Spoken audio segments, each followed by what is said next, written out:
గత 5 సంవత్సరాలుగా వైసీపీ ప్రభుత్వంలో సాగించినటువంటి అక్రమ పీడీఎస్ రైస్ రవాణాకి సంబంధించి నిన్న రాష్ట్ర ప్రభుత్వం సిట్ని అయితే ఏర్పాటు చేసింది. 5 సభ్యులతో సిట్ని ఏర్పాటు చేయడం జరిగింది. 15 రోజులకు ఒకసారి రిపోర్ట్ కూడా ఇవ్వాలని చెప్పి కూడా ఆదేశించడం జరిగింది. కూటమి ప్రభుత్వం ఏర్పడినప్పటి నుంచి సిట్కి ఏర్పడినప్పటి నుంచి రైస్ అక్రమ రవాణాకు సంబంధించి ఉక్కుపాదం అయితే మోపుతూనే ఉన్నారు. నాదెండ్ల మనోహర్ ఎప్పటికప్పుడు తనిఖీలు నిర్వహిస్తూ ఉన్నారు.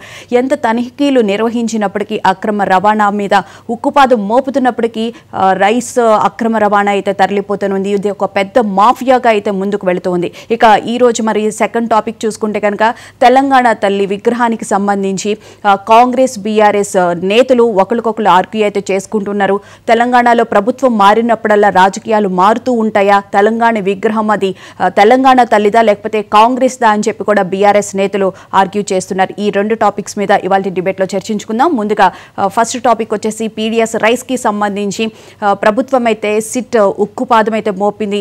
5 సభ్యులతో అయితే కమిటీని అయితే ఏర్పాటు చేయడింది. ఈ సిట్ కి చైర్మన్ గా వచ్చేసి వినీత్ బ్రిజ్లాల్ని ఏర్పాటు చేయడం జరిగింది. దీంట్లో 2 ఐపీఎస్ అధికారులతో పాటు 4 డీఎస్పీ అధికారులు కూడా ఈ విచారణలో పాల్గొనే అవకాశం అయితే కనిపిస్తోంది. ఇక ఈ అంశాలకు సంబంధించి చర్చలో పాల్గొనడానికి మనతో పాటు ఉన్నారు ఎస్పీ సాహెబ్ టీడీపీ అధికార ప్రతినిధి, అలాగే జడ్జి రామకృష్ణ ప్రముఖ విశ్లేషకులు. నమస్కారం అండి ఇద్దరికి.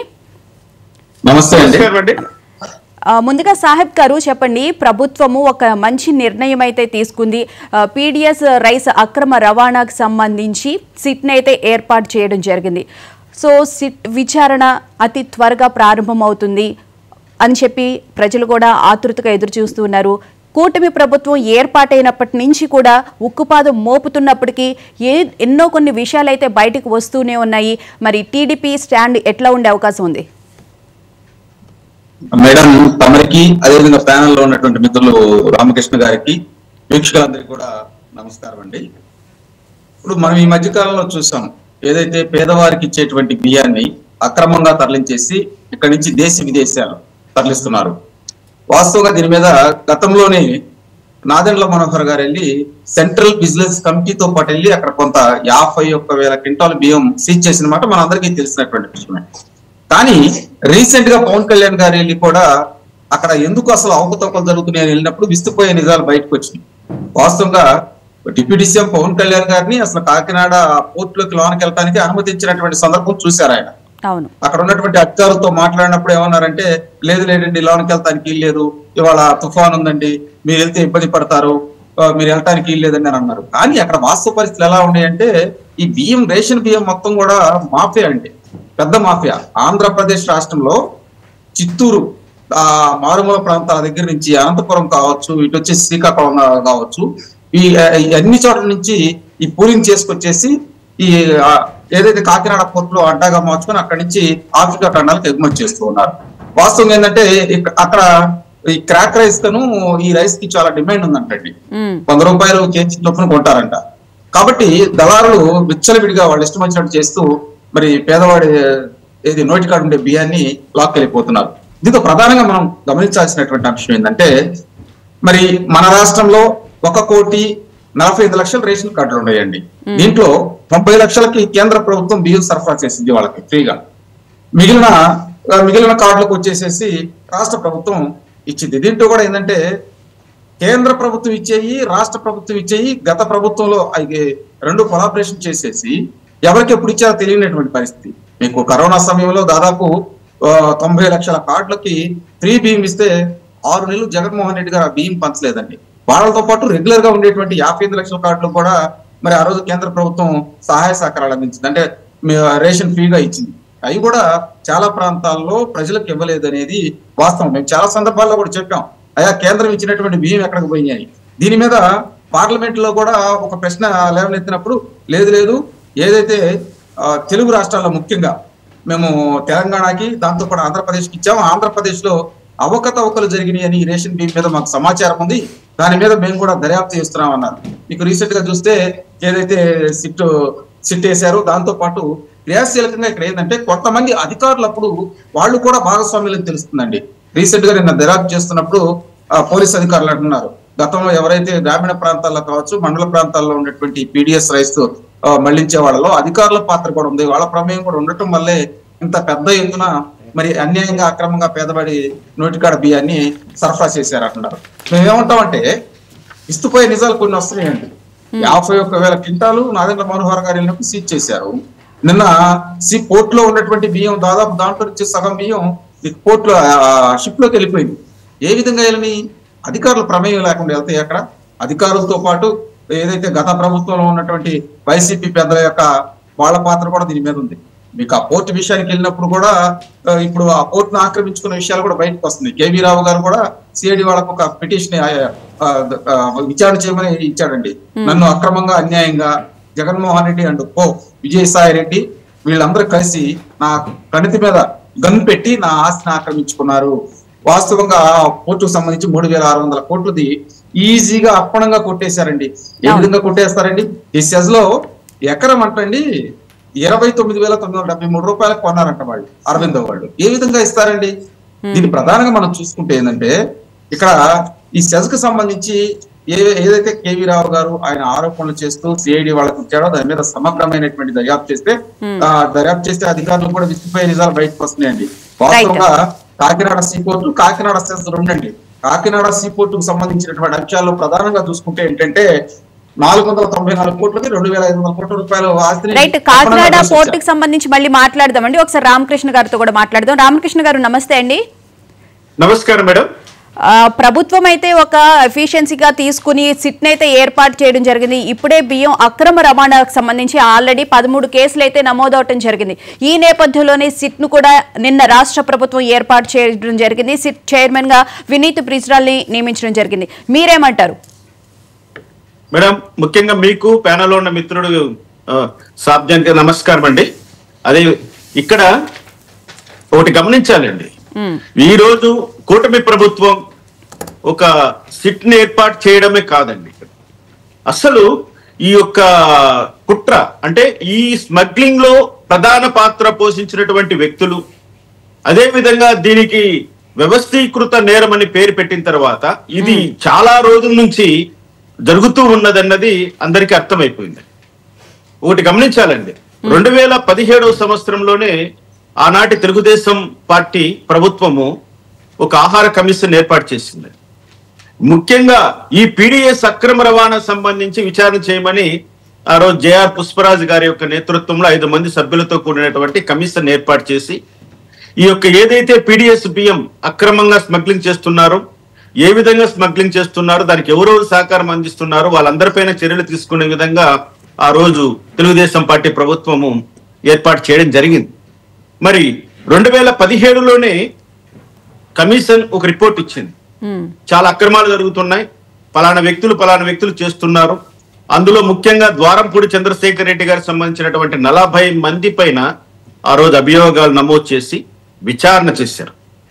మరి 2017లోనే ఈ యొక్క వ్యవహారం నడిచినప్పుడు ఆ 2017లో నమోదు చేయబడ్డ ఏదైతే ఆ కేసు ఉందో అది మన సెప్టెంబర్లో డిస్పోజ్ చేశారు. అంటే మళ్ళీ కూటమి ప్రభుత్వం అధికారంలోకి వచ్చిన తర్వాత ఆ కేసును కొట్టేశారు. మరి సిట్టేసి ఇంకేం సాధిస్తారని నేను అడుగుతున్నా. 2017 నుంచి సుదీర్ఘమైనటువంటి విచారణ జరిపిన తర్వాత పోలీస్ అధికారులు కానీ, జిల్లా కలెక్టర్ కానీ, జాయింట్ కలెక్టర్ కానీ, ఇతర పీడిఎస్ అధికారులు కానీ ఎవ్వరు కూడా ఇక్కడ నేరం జరుగుతోంది, ఏదో అన్యాయం జరుగుతోంది అంటూ మాట్లాడిన పాపాన ఒక్కరు పోలేదండి. వాళ్ళందరూ అఫిడవిట్లు ఇచ్చారండి కమిషన్ ముందర.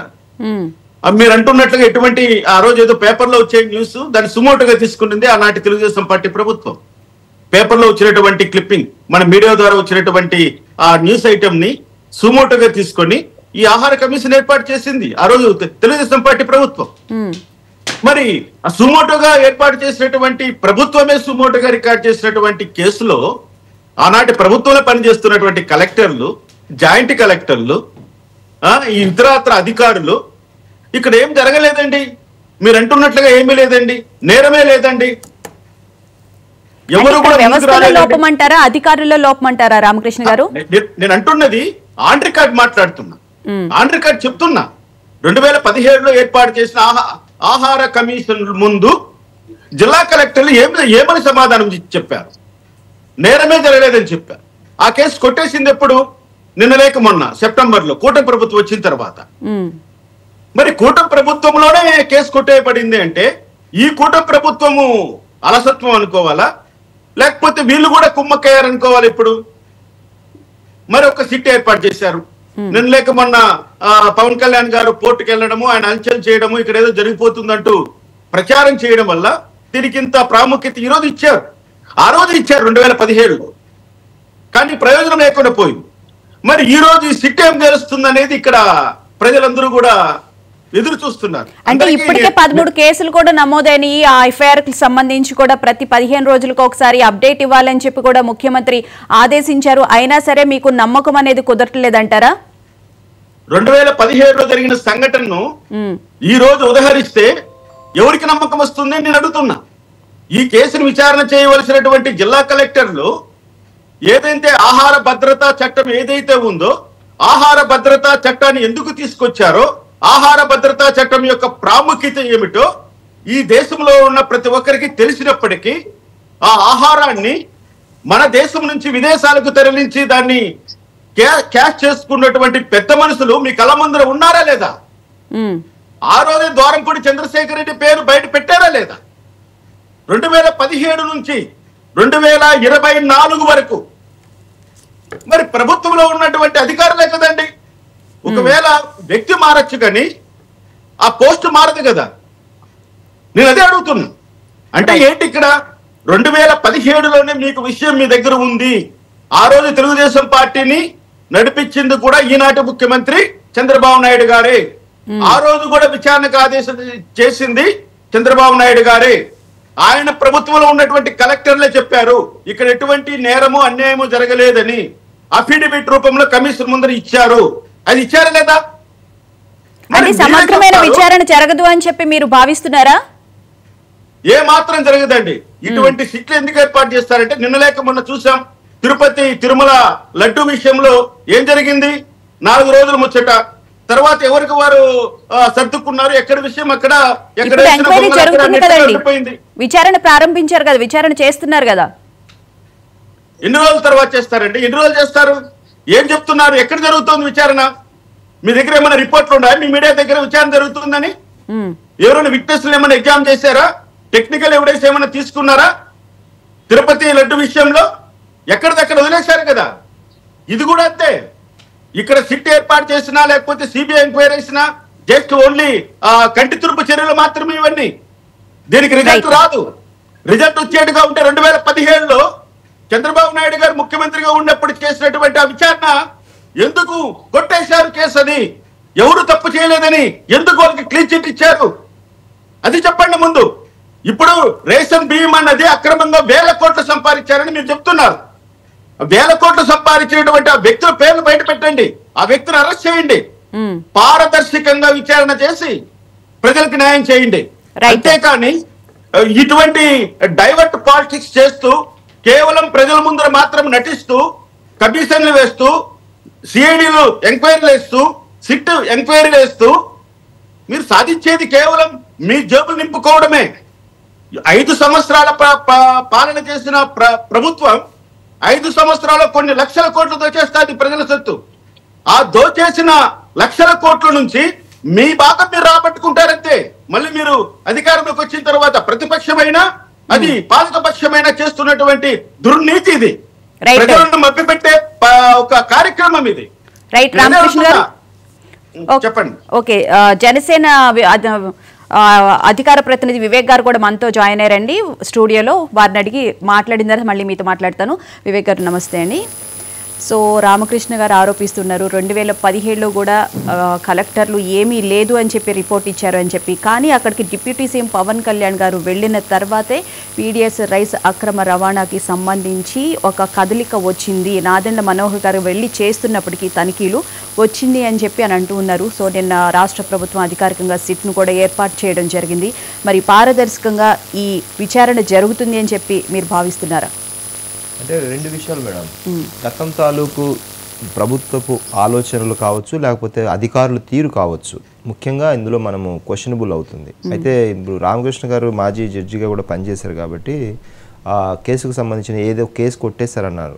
ఆ కేసుకు సంబంధించిన పూర్తి వివరాలు, ఎవరి మీద కేసు పెట్టారు, ఎప్పుడు పెట్టారు, ఏ అక్రమ రవాణా అంటే బియ్యంకి సంబంధించిన ఎంత దాని కలెక్టివ్ ఇన్ఫర్మేషన్. అంటే ఒక్కోసారి బియ్యము మన ఇప్పుడు పీడిఎస్ రైస్ ప్రతి నెల పౌర సరఫరాల శాఖ తరలిస్తుంది ఆయా మండలాలకు సంబంధించి. అప్పుడు అది అథెంటికేటెడ్గా వెళ్తున్నప్పుడు ఒక్కొక్కసారి అది అక్రమ రవాణా కింద కూడా ఒక్కోసారి కేసులు బుక్ చేయడం జరుగుతుంది. అంటే వాళ్ళ డ్రైవర్ల దగ్గర పేపర్స్ వ్యాలిడ్గా లేనప్పుడు ఒక్కోసారి బై మిస్టేక్ మిస్ అవ్వడమో, సో దాన్ని పక్కన పెడతారు. అప్పుడు అది మళ్ళీ తిరిగి అధికారులు ఇది మనదే రైస్ కన్ఫామ్గా మేము పంపిస్తున్నామని తెలిసినప్పుడు మళ్ళీ దాన్ని వదిలేస్తారు. సో ఆ కోణంలో ఏమన్నా ఒకవేళ బియ్యాన్ని పట్టుకున్నారా, అందులో ఏమన్నా విచారణ చేసి ఇది లేదని చెప్పారేమో తెలియదు. ఆ కేసు డీటెయిల్స్ ఉంటే నేను చెప్పగలను. ఆ కేసు కూడా 2024 సెప్టెంబర్ చెప్పండి సార్. అది ఒక సింగిల్ కేసు కాదండి, అది సుమోటోతో ఆనాటి రాష్ట్ర ప్రభుత్వం చంద్రబాబు నాయుడు గారి నాయకత్వంలో ఉన్నటువంటి ప్రభుత్వం చెప్తాను సార్ ఆహార కమిషన్ ఏర్పాటు చేసింది. ఆహార కమిషన్ ను చైర్మన్ గా ఆనాటి జేఆర్ పుష్పరాజు గారిని 9 సభ్యులను నియమించింది. మొత్తం 5 మంది రాష్ట్ర వ్యాప్తంగా వాళ్ళు విచారణ చేసి వాళ్ళు నివేదిక అందరినీ కూడా ముద్దాయిలందరూ కూడా విచారణ చేశారు. అందరికి నోటీసులు ఇచ్చి విచారణ చేశారు. అందులో రెస్పాండెంట్ గా జిల్లా కలెక్టర్లు ఉన్నారు, జాయింట్ కలెక్టర్లు ఉన్నారు, పీడిఎస్ బియ్యం సప్లై చేసే సివిల్ సప్లైస్ అధికారులు ఉన్నారు, రైస్ మిల్లర్స్ ఉన్నారు, ప్రైవేట్ వ్యక్తులు ఉన్నారు. దాదాపుగా 30-40 మందిని ఆ రోజు ప్రాసిక్యూట్ చేశారండి. చూడండి ఆ కేసు నిన్న సెప్టెంబర్ 27న చెప్తాను.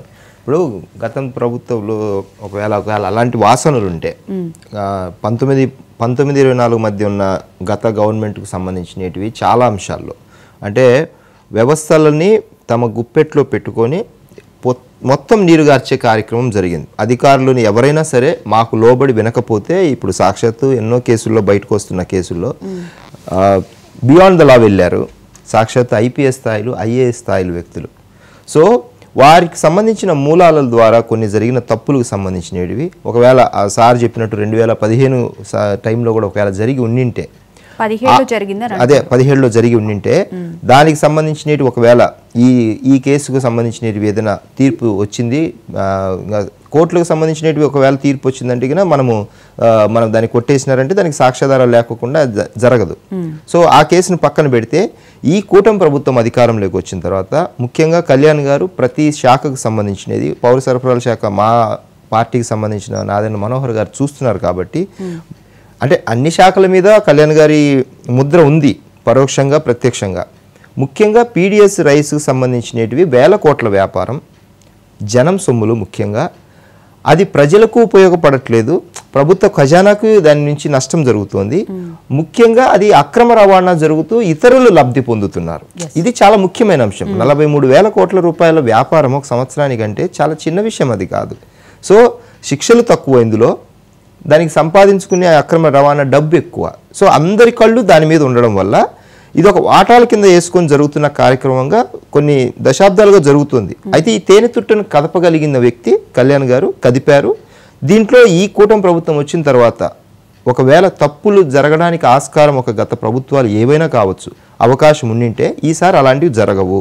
బికాజ్ గత గవర్నమెంట్స్ ఏదైతే పొరపాట్లు చేశాయో అవి ఈసారి జరగకుండా ఉండడానికే చంద్రబాబు గారు తన పరాభేదం లేకుండా నేను ప్రవర్తిస్తానని ఆయన చెప్పారు. ఈవెన్ నన్ను తప్పు చేసినా శిక్షించానని కళ్యాణ్ గారు అసెంబ్లీ సాక్షిగా చెప్పారు. సో ఈ 2 మాటలు మనం పరిగణలోకి తీసుకుంటే కూటమి ప్రభుత్వంలో ప్రతి అంశంలో పారదర్శకతో పాటు బాధ్యతతో పనిచేసే విషయాన్ని ఇప్పుడు మన సిట్ ద్వారా చెప్పాం. అయితే పారదర్శక ఎంత జరుగుతుంది అనేది మనం అప్పుడే ఒక కంక్లూజన్కు రాలేం. బికాజ్ నిన్ననే ఫామ్ అయింది కాబట్టి.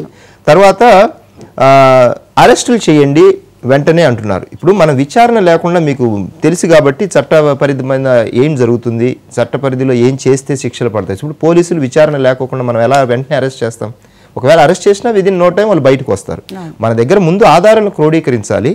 ఆధారాన్ని క్రోడీకరించిన తర్వాత అందులో మనకు లీగల్ ఏమైనా ఉందా ఇబ్బందులు అనేది చూసుకోవాలి. దెన్ మనము ఛార్జ్ షీట్ వేసి కోర్టులో సబ్మిట్ చేసినప్పుడు మాత్రమే వాళ్ళకి శిక్షలు విధించి ఏదైతే డబ్బు ఒకవేళ జరిగిందో నష్టం తప్పకుండా వాళ్ళ ఆస్తులను సీజ్ చేసైనా సరే ప్రజల డబ్బును ప్రజలకు తిరిగి కట్టించే కార్యక్రమం అయితే ఖచ్చితంగా చేయాల్సిన అవసరం ఉంది, చేస్తాం కూడా.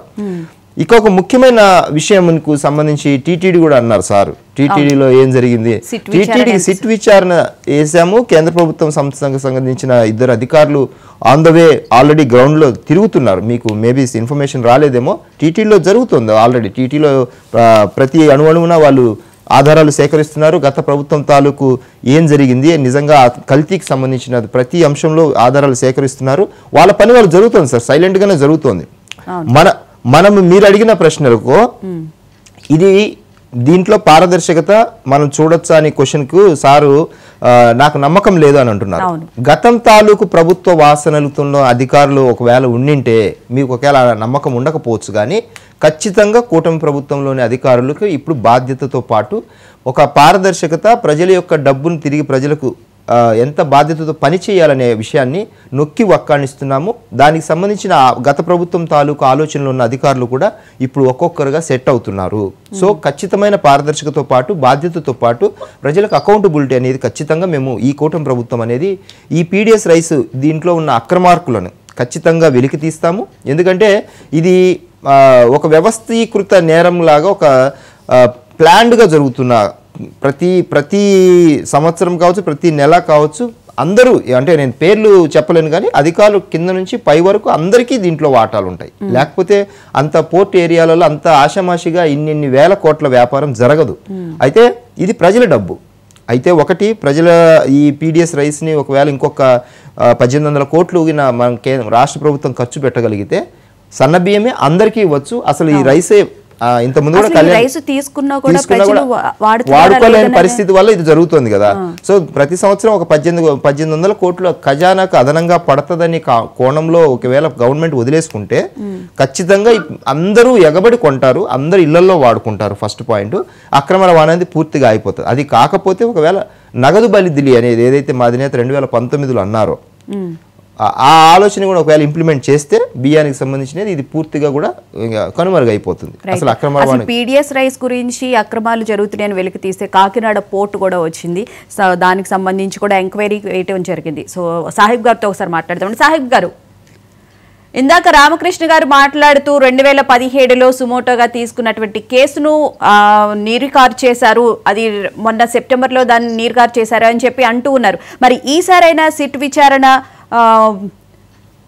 ట్రాన్స్పరెన్సీగా జరుగుతుందని చెప్పి మీరు అనుకుంటున్నారా? ఇక్కడ మేడం 2017లో ఆల్మోస్ట్ రీసైక్లింగ్ చేశారనే అభియోగం ఆ కేసుకు సంబంధించి, దాంతో పాటు అక్రమంగా రవాణా చేశారనే దాని మీద కేసు నడిచింది.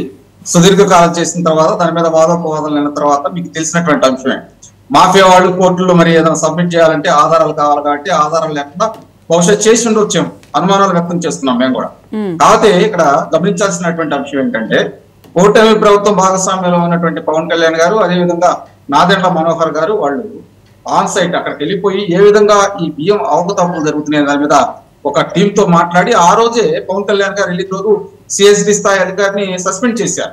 దాంతో పాటు అసలు కోర్టు దగ్గర ఎంతమంది ఇక్కడ పహారా కాస్తున్నారంటే 16 మంది అన్నారు. ఇమీడియట్ గా కూటమి ప్రభుత్వం చంద్రబాబు నాయుడు గారు డెసిషన్ తీసుకొని ఒక ఐపీఎస్ స్థాయి అధికారిని అక్కడ వేశారు. దాంతో పాటు అతను టీం వేశారు. ఇప్పుడు అక్కడ పకడ్బందీగా ఏదైతే బయట నుంచి వస్తున్నాయో తనిఖీలు జరుగుతూ ఉన్నాయి. దీంతో పాటు ఏదైతే ఈ రేషన్ బియ్యానికి సంబంధించి అసలు గ్రామీణ ప్రాంతాల నుంచి ఎలా ఏ విధంగా వెళ్తున్నాయి అనే దాని మీద కూడా అధికారులు దర్యాప్తు చేస్తూ ఉన్నారు. పీడీ యాక్ట్లు అమలు చేస్తూ ఉన్నారు. ఎక్కడన్నా కానీ దొరికారంటే మాత్రం పీడీ యాక్ట్ అమలు చేస్తున్నారు వాళ్ళ మీద. ఇవన్నీ కట్టుదిట్టమైన చర్యలు తీసుకుంటున్నారు. వాస్తవంగా అసలు ప్రజలు ఎందుకు వీళ్ళకి అమ్ముకుంటున్నారనే దాని మీద కూడా ఇన్వెస్టిగేషన్ చేస్తున్నారండి. సన్న బియ్యం ఇస్తే ఈ ఏదైతే ఈ బియ్యం సరఫరా ఆగిపోయింది, ఏది అక్రమంగా అమ్ముకోవటం, వీటి మీద దర్యాప్తు జరుగుతూ ఉంది. కాబట్టి త్వరలోనే అందరి మీద కట్టుదిట్టమైన చర్యలు తీసుకుంటారు. ముఖ్యంగా గత 5 సంవత్సరాల్లో ద్వారంపూడి చంద్రశేఖర్ అనే వ్యక్తి అక్కడ అడ్డాగా ఏర్పాటు చేసుకొని, నేను ఇందాక కూడా చెప్పా, ఈ రాష్ట్రంలో ఉన్నటువంటి వాళ్ళనే కాదు పక్క రాష్ట్రాల్లో ఉన్న వాళ్ళ బియ్యాన్ని కూడా ఇతను ఏది లీజ్ అంటే ఒక విధంగా కమిషన్ కక్కుతు పడి వేరే దేశాలకు పంపిస్తున్నారు. ఈ అన్నిటి మీద కూడా దర్యాప్తు జరుగుతూ ఉందండి. దీంతో పాటు ఏంటంటే ద్వారంపూడి చంద్రశేఖర్ రెడ్డి కుటుంబంలోనే వాళ్ళ ఒక బ్రదర్ ఏమో ఈ పౌర సరఫరాల శాఖకు సంబంధించి చైర్మన్ గా పనిచేశారు. వాళ్ళ నాన్నగారేమో మిల్లర్స్ అసోసియేషన్ మొత్తానికి చైర్మన్ గా పనిచేశారు. కాబట్టి అక్కడ ఏం జరిగిందంటే ఈ ప్రాంతాల్లో ఉన్నటువంటి మిల్లర్స్ అసోసియేషన్ తో అదేవిధంగా ఈ పీడిఎఫ్ రైస్ కొనేటువంటి ముఠాలతో కూడా వాళ్ళు మమేకం అయ్యి వీటన్నిటిని ఎక్స్పోర్ట్ చేశారు. ఈ మధ్యకాలంలో మీరు చూడొచ్చండి, గుంటూరు జిల్లా పొన్నూరు కాన్స్టిట్యున్సీలో అయితే మరి బర్ణబాబు అనేటువంటి ఒక అతను చంపేశారు. ఈ రైస్ మాఫియా వాళ్ళు. సో ఇటువంటి అంశాలు ఇవన్నీ దర్యాప్తు జరుగుతూ ఉన్నాయి, ఎవరిని వదిలిపెట్టే ప్రసక్తి లేదు. ఎందుకంటే మేము చాలా సార్లు పదే చెప్పుకుంటా వచ్చాం, ఈ పీడిఎఫ్ ఈ స్మగుల్ చేస్తున్న రైస్ విషయంలో చాలా మంది అధికారుల దగ్గర నుంచి పాత్ర ఉందనేటప్పుడు అనేది ఈ రోజు వినీత్ బ్రిజాల్ గారు వేసినటువంటి సిట్ కమిటీలో దర్యాప్తులో బయటకు వస్తున్నాయి. వీళ్ళందరి మీద కూడా చట్టపరమైనటువంటి చర్యలు తీసుకుంటామండి, ఎవరిని ఆషామాషిగా వదిలిపెట్టే అంశం లేదు. ఇప్పుడు ఇందాక మిత్రులు రామకృష్ణ గారు చెబుతున్నారు ఆ టీటీడీ విషయం అని. టీటీడీ మీద కూడా కొంతమంది దాదాపు 15 మంది అధికారులు అక్కడ ఇన్వెస్టిగేషన్ చేస్తున్నారండి. సిబిఐ నుంచి వచ్చారు, అదేవిధంగా ఇక్కడ నుంచి సిట్ దర్యాప్తు సంస్థ వాళ్ళు వెళ్ళారు. అసలు అక్కడ ఏం జరిగిందో కూడా అవి కూడా వాస్తవాలు బయటకు వస్తాయి. మేము ఒకటండి, ఆధారాలు లేకుండా ఒక మనిషిని తీసుకొచ్చేస్తే వాళ్ళు ఏమన్నా బెయిల్ తీసుకుని బయటకు వెళ్ళిపోతున్నారు. కాబట్టి ఆధారాలు పకడ్బందీగా సేకరిస్తున్నాం. ఇప్పుడు ఈ రేషన్ బియ్యం విషయంలో కావచ్చు, టీటీడీ విషయంలో కావచ్చు, ఇంకా గత ప్రభుత్వంలో జరిగినటువంటి అన్యాయాల అక్రమాలు ఉన్నాయి. ఇప్పుడు రీసెంట్ గా కూడా డిజిటల్ కార్పొరేషన్ నుంచి, ఫైబర్ నెట్ నుంచి కూడా కొన్ని విషయాలు వచ్చినాయి. దాని నుంచి యోహన్ 2 సినిమా తీశారు, ఇక్కడ నుంచి ఈ అమౌంట్ ని డైవర్ట్ చేశారు. అదేవిధంగా ఈ డిజిటల్ కార్పొరేషన్ లో ఫైబర్ నెట్ ని అడ్డం పెట్టుకొని కొన్ని ఛానల్స్ సిగ్నల్స్ రాకుండా చేశారు. వీటి మీద జరుగుతుంది. చాలా ఛానళ్ల మీద కూడా ఆ రోజు వైకాపా పార్టీ అధినేతలు కొంతమంది ఏదైతే ఉన్నారో వాళ్ళందరూ కూడా కేసులు పెట్టడం జరిగింది. చాలా విషయాలు బయటకు వస్తున్నాయండి. మరి కూటమి ప్రభుత్వం వాటన్నిటినీ సరైన ఎంక్వైరీ చేసి విచారణ తీసుకొస్తే గానీ మనం వీటన్నిటికీ చెక్ పెట్టినట్టు అవుతుంది. సో ఇప్పుడు ఒక చిన్న విరామం తీసుకున్న తర్వాత మళ్ళీ డిబేట్ కంటిన్యూ చేద్దామండి. ఇప్పుడు ఒక షార్ట్ బ్రేక్.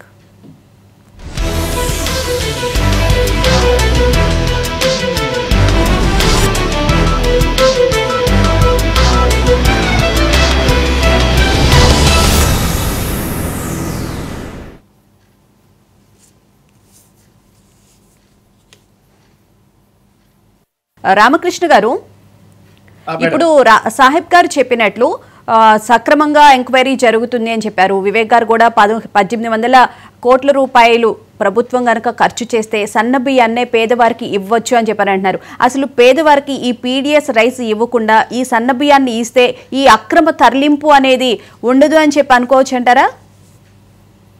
మేడం, ఇక్కడ అది పీడిఎస్ బియ్యమా లేకపోతే సన్న బియ్యమా, దాన్ని అక్రమాలు జరుగుతున్నా కాబట్టి దాన్ని ఇంకో పద్ధతిలోకి తీసుకొస్తామని వీళ్ళ ఆలోచన విధానము ఎంతవరకు కార్యరూపం దాలుస్తుందో చెప్పలేను. కానీ అక్రమాలు జరిగాయంటూ జగన్మోహన్ రెడ్డి ఆ ప్రజావేదికను ఎలా కూల్చేశాడో ఆ విధంగా పీడిఎస్ స్కీమ్ ను కూడా కూల్చేయడానికి లేమని ఎత్తుగడేస్తున్నారేమో నేను అంటున్నా. ఎందుకంటే చెప్తున్నా, వినండి. ఏదైనా ఒక కుక్కను చంపాలంటే దాన్ని పిచ్చి కుక్క అని పేరు పెట్టి చంపేస్తారు. ఒక వ్యవస్థను నిర్వీర్యం చేయాలంటే దాంట్లో అవినీతి ఉందని చెప్పి నిర్వీర్యం చేసేస్తారు. ఇక్కడ పీడిఎస్ బియ్యము మీరు ఎక్కడా కూడా మీ ఎన్నికల మేనిఫెస్టోలో మీరు సన్న బియ్యం ఇస్తామని ఏమన్నా ప్రకటన చేశారా? దానికి ఏమన్నా క్యాబినెట్ లో కార్యాచరణకి ఏమన్నా సిద్ధపడుతున్నారా? సన్న బియ్యం సేకరించడానికి మీ దగ్గర ఉన్నటువంటి ఆర్థిక వనరులన్నీ ఆ అవకాశం ఉందా అని కూడా గమనించాలి. మీరు చెప్పేస్తే వినడానికి నేనేమన్నా అమాయకున్నా? ఇప్పుడు వాళ్ళు చెప్తున్నారు పారదర్శకంగా జరుగుతుందని. నేను ఒకటే క్వశ్చన్ అడుగుతున్నా, ప్రజలకందరూ కూడా చెప్తున్నా, ఈ కేసులో శిక్షలు పడాలంటే పవన్ కళ్యాణ్ గారు కోర్టుకు వచ్చి సాక్ష్యం చెప్పాల్సి ఉంటుంది. అదే విధంగా మంత్రి గారు అయినటువంటి నాదెళ్ల మనోహర్ కోర్టుకు వచ్చి సాక్ష్యం చెప్పాల్సి వస్తుంది. మరి వాళ్ళిద్దరిని ఈ సిట్ లో ఉన్నటువంటి పోలీస్ అధికారులు విచారణ చేస్తారా? కోర్టు మీద నిలబెట్టి వాళ్ళ సాక్ష్యాన్ని నమోదు చేస్తారా? అది దాని క్లారిటీ ఇమ్మని నేను అడుగుతున్న ఇద్దరిని, ఇక్కడ ఉన్నటువంటి ప్యానల్లో ఉన్నటువంటి పెద్దలు ఇద్దరిని కూడా. ఒకటి, ఇక్కడ ఏంటంటే ఏదైనా ప్రజలకు మంచి చేయాలి, ప్రజలను కాపాడాలి అన్నప్పుడు ఉన్న చట్టాలను మీరు అమలు చేయండి నేను అడుగుతున్నా.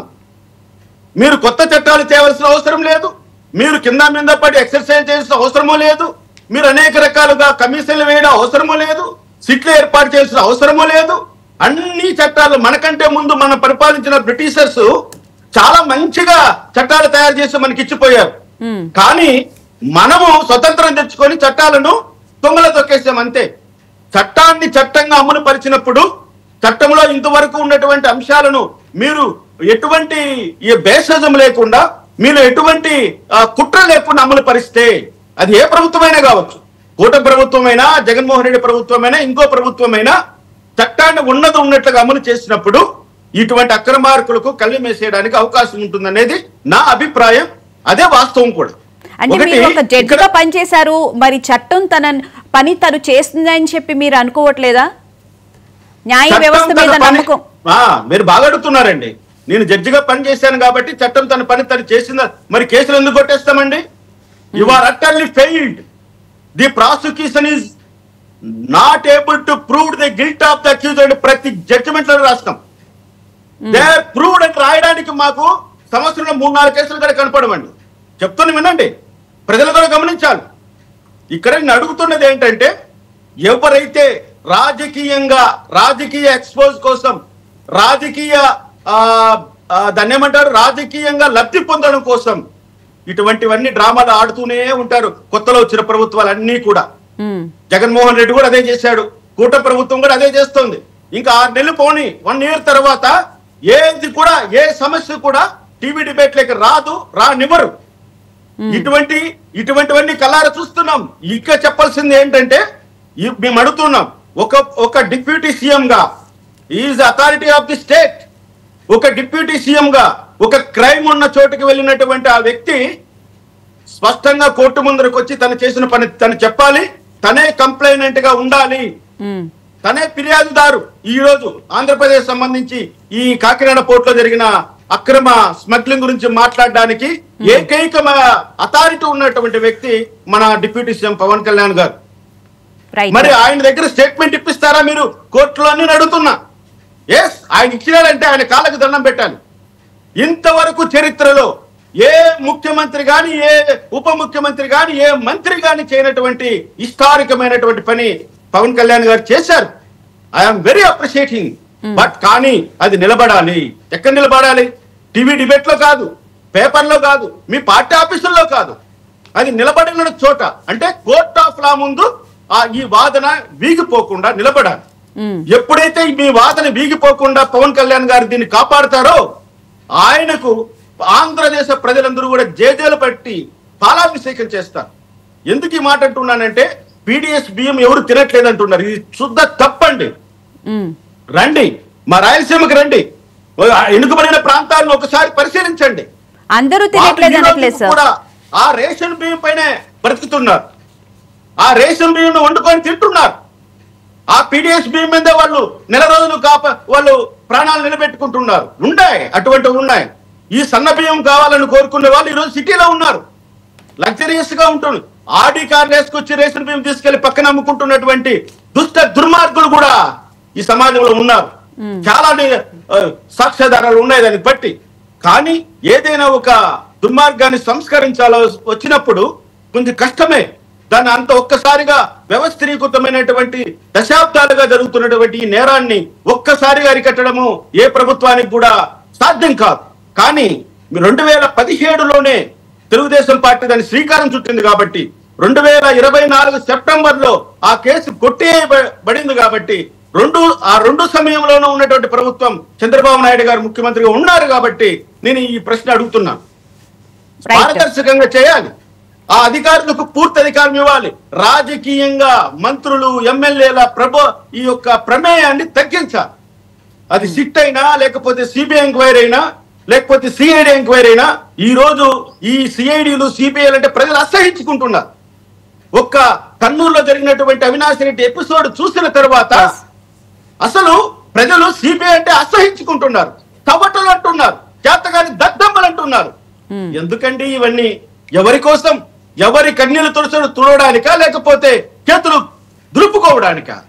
ఒకటి నిజం, అక్రమార్కులు ఆ పార్టీలోను ఈ పార్టీలోనూ ఉండనే ఉంటారు. ఇద్దరు కూడా అదేమంటారు, ఇడరాని అనుబంధంతో పెనవేసుకొని పోయి ప్రజల్లో తిరుగుతుంటారు. మరి ఏ ప్రభుత్వము, ఏ పార్టీ అధికారం ఉంటే ప్రజలకు ఒరిగేదేముంది? సమాజంలో వచ్చే మార్పులు ఏమున్నాయి? ఆ పార్టీ నుంచి ఈ పార్టీ జంపింగ్లు, ఈ పార్టీ నుంచి ఆ పార్టీ జంపింగ్లు, వాళ్ళే ఉంటారు అన్ని చోట్ల. వాళ్ళే నడిపిస్తారు ఈ యొక్క తతంగాన్ని అంతా. వాళ్ళే అధికారులకు లంచాలు ఇస్తారు, వాళ్ళే పేద ప్రజల నుంచి ఆ బియ్యాన్ని వాళ్ళే సేకరిస్తారు, వాళ్ళే రీసైక్లింగ్ చేస్తారు, వాళ్ళే లేబర్స్ ఎత్తికిస్తారు, వాళ్ళే ఎక్స్పోర్ట్ చేస్తారు, మార్కెటింగ్ చేస్తారు. ఇది అందరికీ తెలుసు. రైట్.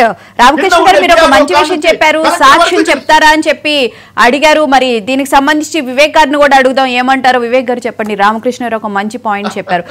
మంత్రి, డిప్యూటీ సీఎం అలాగే నాదెండ్ల మనోహర్ గారు ఇద్దరు వచ్చి సాక్ష్యం ఇస్తారా అని చెప్పని అంటున్నారు. అంటే మేడం, దానికి ముందు అసలు ఈ అక్రమ రవాణాకు సంబంధించి కూటమి ప్రభుత్వం అధికారంలోకి వచ్చిన మొదటి రోజు నుంచే నాదెండ్ల మనోహర్ గారు ఛార్జ్ తీసుకున్న రోజు నుంచి దాదాపు 80 రైడ్స్ చేశారు ఆయన స్వయంగా స్టేట్ మొత్తం. సో ఊరికనే దీని మీద నిఘా పెట్టలేదు. ప్రతి చోట చెక్ పోస్టులకు సంబంధించి రవాణాకు సంబంధించిన చెక్ పోస్టులు తీసుకున్నాం డేటా. తర్వాత విజిలెన్స్ వాళ్ళతో ఎక్కడెక్కడ తప్పులు జరిగాయో చెక్ చేయించాము. ప్రజలకు ఎంత మనం ఇచ్చినది పౌర సరఫరాల ద్వారా ఎంత మనం రేషన్ బియ్యం పంపించాము, ఎంత రేషన్ బియ్యం చేరింది, మధ్యలో ఒకవేళ ఏదైనా అయిందని. సార్ ఇందాక చెప్పినట్టు ప్రతి దశలో దీన్ని మేము అడ్డుకుంటూ చేసిన ప్రయత్నంలో భాగంగా దాదాపు చాలా వరకు అడ్డుకున్నప్పటికీ కూడా అక్కడ తేలుతోంది. అంటే రేషన్ బియ్యము తిరిగి రేషన్ డీలర్స్ దగ్గర నుంచి అది కలెక్ట్ అవ్వబోతోంది. అంటే పీడిఎస్ రైస్కి సంబంధించిన బియ్యము ఏదైతే వినియోగదారుడిగా ప్రజలు తీసుకుంటున్నారో అందరూ తింటున్నారు అని సార్ అంటున్నారు. నేనేమంటున్నానంటే కొందరికి అది ఉపయోగపడుతుంది. 20 కేజీలకు సంబంధించినది ఎంతవరకు ఉపయోగపడుతుందంటే ఒక సగం, ఒక 10 కేజీస్ లేకపోతే ఇడ్లీ పిండికి దానికి దీనికి వాడుతున్నారు. మిగతాది రేషన్ వాళ్ళ దగ్గరే వదిలేస్తున్నారు. మాకు డబ్బులు ఇస్తే గిన మేము తీసుకుంటాము అన్నట్టు, లేకపోతే పక్కన వేరే కిరాణా షాపులలో అమ్మేయడము జరుగుతోంది.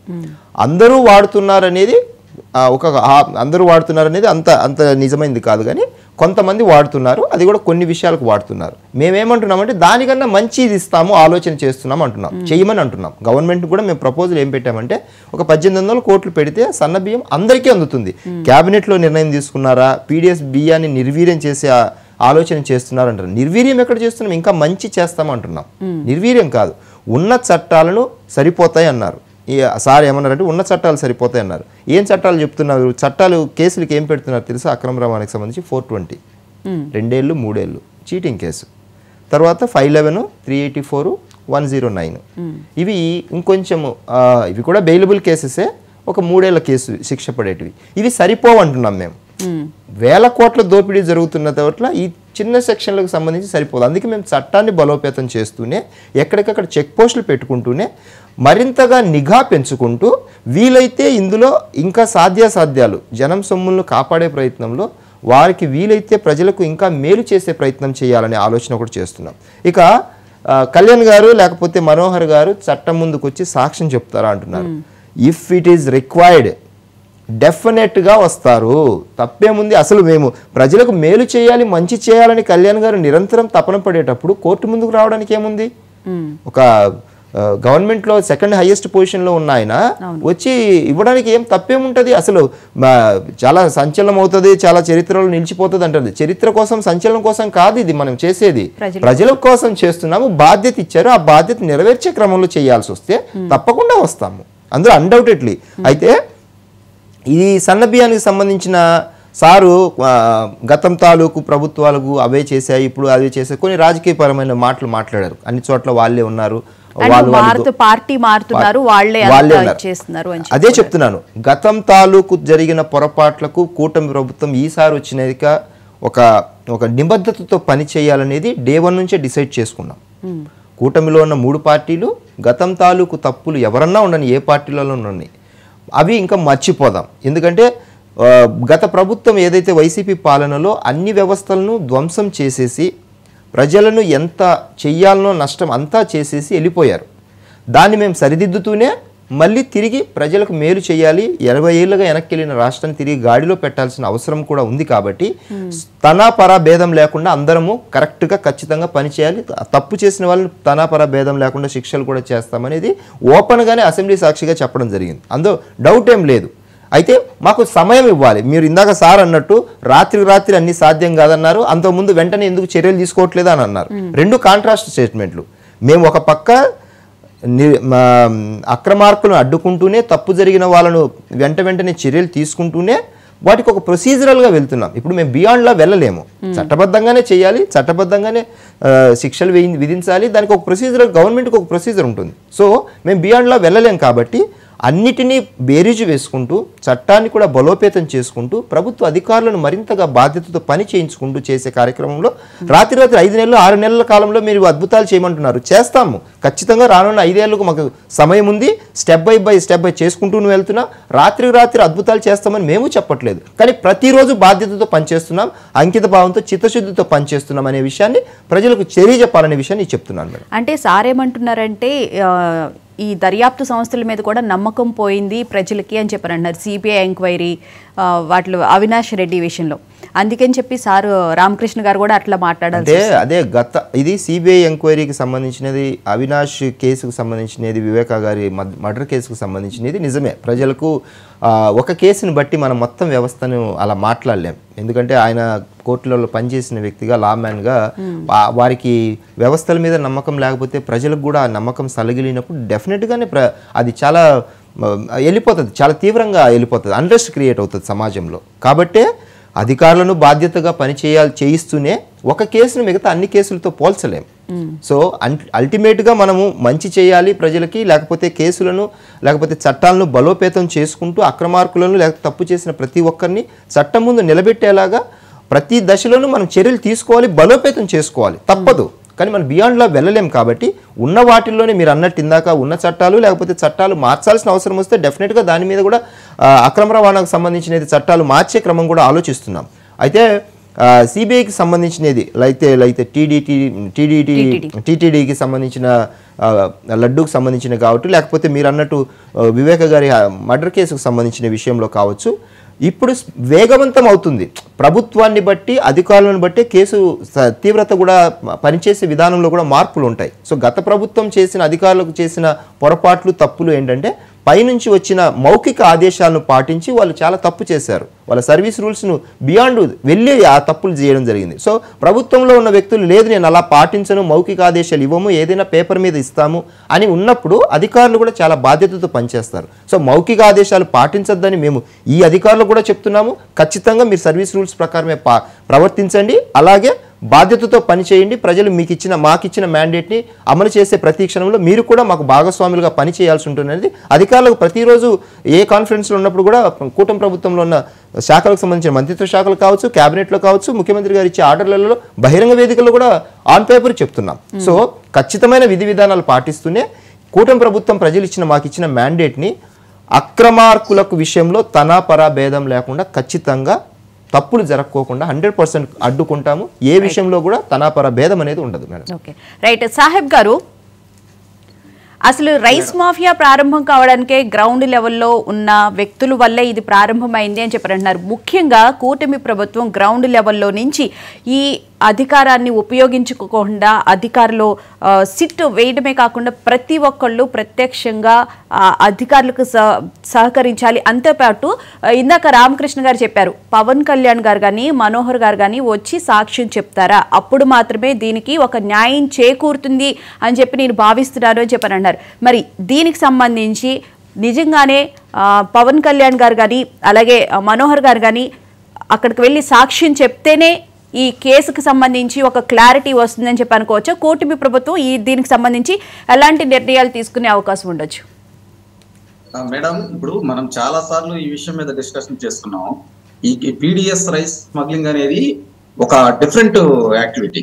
ఎక్కడా కూడా వినియోగదారుడు కంప్లైంట్ చేయట్లే. ఇక్కడ గమనించాల్సినటువంటి అంశం, వినియోగదారుడు కొంతమంది వినియోగదారులు అమ్ముకుంటున్నారు. ఆ మాట వాస్తవమే. ఇందాక మా మిత్రుడు వివేక్ చెప్పుకుంటా వచ్చారు, అసలు ఎందుకు ఈ మూలాలు ఉన్నాయి, ఎందుకు ఈ రైస్ అమ్ముతున్నారు, దీని మీద కదా మనం చేయాల్సింది. అంటే చాలా మంది ఏంటంటే అన్వాంటెడ్ రేషన్ కార్డ్స్ కూడా ఇక్కడ ఉన్నాయండి ఆంధ్రప్రదేశ్ లో. కాబట్టి వాళ్ళు ఆ బియ్యాన్ని తినడానికి ఇష్టపడలా, ఉండవాడు తిండు, లేనివాడికి అదే పరమాణం లాగా ఉండిద్దండి. వాస్తవంగా నందమూరి తారక రామారావు గారు, ఆ మహానుభావుడు కిలో రూపాయి బియ్యాన్ని ప్రవేశపెట్టి ఎంతో మంది ఆ రోజు ఆకలితో అర్పించేటువంటి కుటుంబాలను ఆదుకున్నారు. కానీ కూటమి ప్రభుత్వం, చంద్రబాబు నాయుడు గారు అది ప్రత్యేకమైన దృష్టి పెట్టి, చంద్రబాబు నాయుడు గారు, పవన్ కళ్యాణ్ గారు, మన నాదెండ్ల మనోహర్ గారు కూర్చొని మాట్లాడుకోవటం వల్లే దీన్ని కట్టడి చేయాలంటే అక్కడికి వాళ్ళు ఫీల్డ్ లోకి వెళ్ళారండి. ఇది వాస్తవం. ఇక్కడ జరిగింది ఏంటంటే గవర్నమెంట్ లో ఉన్నటువంటి అఫీషియల్స్, అధికారులతో పాటు విజిలెన్స్ లో ఉన్న వాళ్ళందరినీ వాళ్ళతో మమేకమై కాన్ఫరెన్స్ కాల్స్ తీసుకొని దీన్ని ఏ విధంగా కట్టడి చేయాలి, అసలు ఈ పీడిఎఫ్ రైస్ అనేది పేదవాడు ఎందుకు వేరే వాళ్ళకి ఇచ్చేస్తున్నారు, అమ్ముకుంటున్నారు అనే దాని మీద కూడా దర్యాప్తు జరుగుతుంది. కీలకమైన విషయాలు ఉన్నాయి ఇక్కడ. మిల్లర్స్ వాళ్ళ వైఫల్యం ఉంది, రీసైక్లింగ్ బియ్యం చేస్తున్నారు ఇక్కడ, తర్వాత కట్ రైస్ చేస్తున్నారు. వీటిలో మీకు ఈ కట్ రైస్ విషయం కూడా చాలా మంది తెలియదు. రేషన్ డీలర్స్ చెప్తున్నారు కదండి, ఈ బియ్యం బాగోలేదు ఇచ్చేసేయండి అట్లా అని కూడా చెప్పి వాళ్ళ దగ్గర నుంచి కూడా తీసేసుకుంటున్న సందర్భాలు కూడా మనం చాలా చూసాం. అవునండి. అంటే దీని మీద కూడా మేము ఏంటంటే వినియోగదారుడు ఇక్కడ ఇంపార్టెంట్ అండి. వాస్తవంగా వినియోగదారుడికి ఏ విధంగా అందజేస్తే అవి అమ్ముకోకుండా ఉంటారనే మీద కూడా ప్రత్యేకమైనటువంటి ఏదైతే బృందం ఉందో వాళ్ళు కూడా పరిశీలన చేస్తూ ఉన్నారు. ఖచ్చితంగా మేము ఏమంటామంటే, ఇప్పుడు ఒక కేసు వచ్చినప్పుడు ఇందాక మాజీ జడ్జి గారు చెబుతున్నారు వ్యవస్థల మీద నమ్మకం లేదని. వ్యవస్థల మీద నమ్మకం లేనప్పుడు తమలాంటి వారు పిల్లేయొచ్చండి. పిల్లేసేసి ఈ విధంగా అన్యాయాలు అక్రమాలు జరుగుతున్నాయి అని చెప్పొచ్చు. ఇప్పుడు మా ప్రభుత్వంలో కూడా కూటమి ప్రభుత్వంలో కూడా ఏమైనా ప్రాబ్లమ్స్ ఉంటే మీరు చెప్పండి, ఈ విధంగా ఉన్నాయి కొన్ని సలహాలు సూచనలు కూడా తప్పే ఉంది. అందులో మేము పేదవాడి కోసం, పేదవాడి అభ్యున్నతి కోసం, ఈ రాష్ట్ర అభివృద్ధి కోసం పనిచేసేటువంటి ప్రభుత్వం కూటమి ప్రభుత్వం. చంద్రబాబు నాయుడు గారు కానీ, పవన్ కళ్యాణ్ గారు కానీ వాళ్ళు ఒకటే ప్రెస్ మీట్లు పెట్టినప్పుడు కూడా ఏదైనా కానీ ప్రజలకు ఇబ్బంది జరిగితే మేము ఊరుకోమంటున్నారు. ఈ పీడిఎస్ రైస్ విషయంలో కూడా క్రియాశీలకంగా తీసుకున్నారండి. ఇదేం ఆశామాషి విషయం కాదు. ఇక్కడ మిల్లర్స్ భాగస్వామ్యం ఉంది, అదేవిధంగా అధికారులు భాగస్వామ్యం ఉంది. కొంతమంది అధికారులు కూడా దాంట్లో భాగస్వామ్యులు అని చెప్పి నిన్న ఈ సిట్ దర్యాప్తులో వినీత్ ప్రిజాల్ గారు వేసినటువంటి కమిటీలో కొంతమంది అధికారులు నేను ఆల్రెడీ పేర్లు పంపించారు. అవి మేము బయటికి చెప్పకూడదని చెప్పట్లేదండి. ఆల్రెడీ సీఎం కొంత సమాచారం వచ్చింది. నిన్న పవన్ కళ్యాణ్ గారికి కొంత సమాచారం ఇచ్చారు. దీని మీద కట్టుదిట్టమైన చర్యలు తీసుకుంటామండి. ఇదే కాదండి, ఈ రాష్ట్రంలో ఏ ఇబ్బంది పేదవాడికి కలిగినా, ఈ రాష్ట్రంలో ప్రజలకు ఎటువంటి ఇబ్బంది కలిగినా కూడా దాని మీద ఖచ్చితంగా పనిచేయడానికి కూటమి ప్రభుత్వం ఉందండి. కూటమి ప్రభుత్వం ప్రజాదరణ పొందుతుందండి. ఈ రోజు రాష్ట్రంలో చూడండి, విద్యార్థులు కావచ్చు, ఏదైతే గ్రామీణ ప్రాంతాల్లో ఉన్నటువంటి విద్యార్థులకి ఇప్పుడు ఈ స్కూల్ ఎడ్యుకేషన్ సిస్టమ్ కూడా మార్చేస్తున్నాం మేము. గతంలో వ్యవస్థను నిర్వీర్యం అసలు తెలుగు రాని పిల్లవాడికి ఇంగ్లీష్ మీద ఉద్దేశేసి వాడి బడి నుంచి దూరం చేశారండి భయంతో. ఇవన్నీ ఒక్కొక్కటి సెపరేట్ చేసుకుంటా వస్తున్నాం. కూటమి ప్రభుత్వం అంటే ఏంటంటే ప్రజలకు అండగా ఉండేటువంటి ప్రభుత్వం. కాబట్టి ఈ పీడిఎస్ రైస్ విషయాన్ని క్రియాశీలకంగా తీసుకున్నామండి. ఇక్కడ ఏదైతే రేషన్ డీలర్లు ఉన్నారో వాళ్ళ దగ్గర నుంచి కొంత ఇన్ఫర్మేషన్ తీసుకుంటున్నాం. మీకు తెలిసే ఉంటుంది, జగన్మోహన్ రెడ్డి గారు దాదాపు ఒక 9,000 వాహనాలు పెట్టేసి ఆ వాహనాలలోనే దొంగ బియ్యాన్ని సరఫరా చేశారండి. పేదవాడి కోసం కాదు జగన్మోహన్ రెడ్డి ఆ రోజు బియ్యం వాహనాలు తీసుకొచ్చింది. ఆ 5 ఏళ్ల కాలంలో బియ్యం వాహనాల వల్ల ఎవరికైనా టైంలో బియ్యం ఇచ్చారంటే లేదు, ఇంటింటికి బియ్యం అన్నారు. ఒక మంత్రి అయితే ఆ రోజు మాట్లాడాడు, సన్న బియ్యం సన్నాసి అది ఇదని చెప్పి ప్రజలే అన్నారు అతన్ని. మేము ఆ విధంగా వెళ్తున్నా ప్రజల యొక్క ఆలోచన విధానానికి దగ్గరగా ఉండేటట్టు వెళ్తున్నాము. ప్రజలకు వాస్తవంగా ఈ మూలాలు ఎక్కడ ఉన్నాయో ఆ మూలాలు కట్టడి చేయడానికి పనిచేస్తున్నామండి. అంతేకాని ఇప్పుడు కొంత చెప్పుకుంటా ఉంటాం, అభియోగాలు చేస్తాం. అభియోగాలు చేయటం కాదు, అతను చేశాడనేటువంటి ఆ విషయాన్ని నిర్ధారించే విధంగా మనం చేసినప్పుడు వాళ్ళు కోర్టుల నుంచి తప్పించుకోలేదు, ఖచ్చితంగా శిక్షలు పడతాయి. కాబట్టి ఇక్కడ మేము ఆ కోర్టులో ఏంటంటే ఈ రైస్ బియ్యం పోకుండా అక్కడ ఎక్కువ మందిని సిబ్బందిని సమకూర్చడం జరిగింది. దాంతో పాటు ఐపీఎస్ స్థాయి అధికారి కూడా అక్కడ పర్యవేక్షణలో ఉన్నాడు. ఇంత ముందులా అక్కడ లేదని పరిస్థితులు. ఖచ్చితంగా ఈ రాష్ట్రంలో పేదవాడికి అన్యాయం జరగకుండా చూసుకోవాల్సినటువంటి అంశం కూటమి ప్రభుత్వం క్రియాశీలకంగా పనిచేస్తుందని చెబుతున్నానండి. రైట్.